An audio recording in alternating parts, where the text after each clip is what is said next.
Obesity is defined as excess fat with many associated comorbidities. It is associated with a significant increase in mortality, including a reduced life expectancy of up to 10 years. The body mass index, or BMI, is the accepted standard measure of obesity and weight. The BMI is represented by kilograms per meter squared. Being underweight has a BMI of less than 18.5. A normal BMI is 18.5 to 24.9. Overweight, 25 to 29.9. And obesity is greater than 30, which is then further divided into 3 different classes. Another measurement of obesity is waist circumference, which takes into account central adiposity and really has a better correlation to cardiovascular disease. Obesity is defined when the waist circumference in men is greater than 102 centimeters or greater than 40 inches. In women, greater than 85 centimeters or 35 inches. The waist circumference is measured at the level of the iliac crest. Obesity is complex, and the pathophysiology involves genetics and behavioral habits. There is energy intake versus energy expenditure, as well as changes in the neuroendocrine pathways.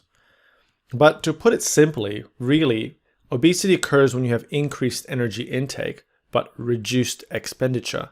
And so all this accumulation of energy just goes into fat deposits around the body. The etiologies and risk factors of obesity. It can be divided into behavioral things such as physical inactivity, poor diet such as high takeaway foods, also cessation of smoking because people take up other habits such as eating more.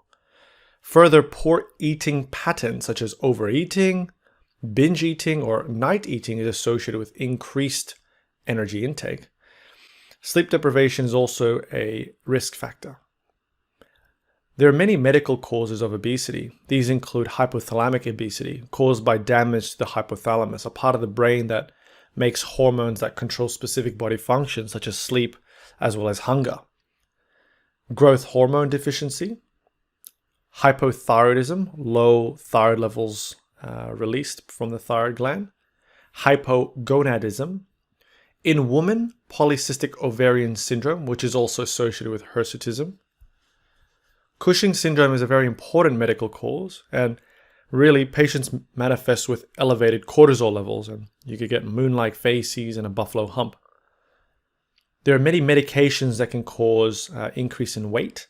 These include namely corticosteroids, which really lead to Cushing's appearance and stimulates appetite, so you eat more. Antipsychotics, antidepressants, beta blockers. There are also anti-diabetic agents such as insulin, which causes mild weight gain, as well as sulfonylureas.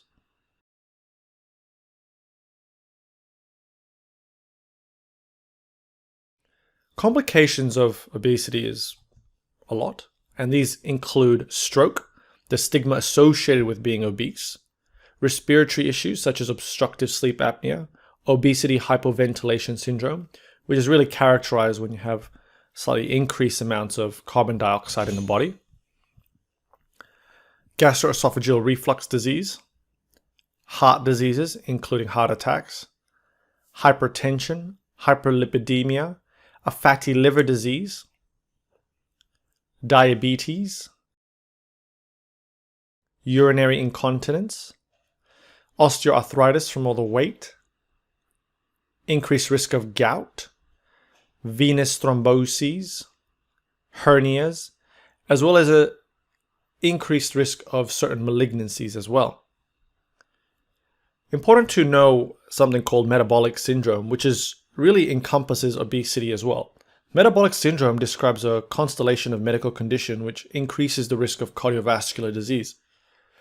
These conditions include insulin resistance, hypertension, hyperlipidemia, and obesity. All this make up metabolic syndrome. The treatments for obesity. Well, there's many approaches, but first is to address the underlying cause, if it's medical or behavioral, as well as addressing the triggers.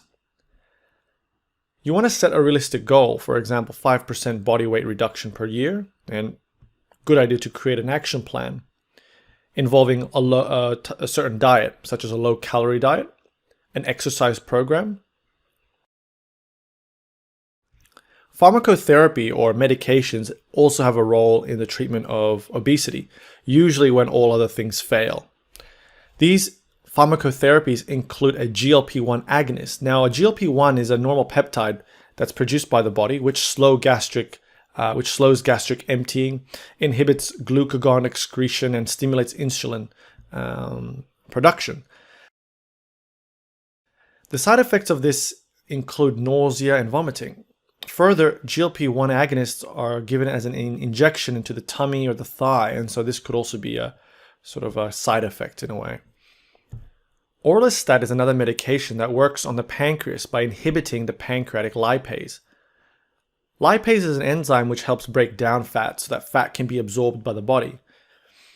By inhibiting, fat absorption, you're essentially preventing fat accumulation. The side effects of orlistat include gastrointestinal upset as well as steatorrhea, a fatty stool. Sympathomimetics can also be used for the treatment of obesity, and these include phentermine.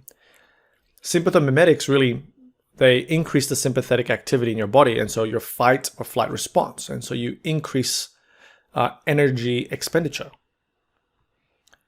Another very, very important treatment for obesity is bariatric surgery, and there are many types. There's the adjustable gastric band, so it really suppresses appetite by really, reducing the amount of food that you can actually take into your stomach. There's a sleeve gastrectomy, you're shaving off part of the stomach, and so you have less space for food. There's the Roux-en-Y gastric bypass, which looks complicated. But really, the take-home message for bariatric surgery is that bariatric surgery is associated with a reduced all-cause mortality to non-surgical management for obesity. And what all-cause mortality means is that any death that occurs in patients who have obesity, regardless of the cause of the death.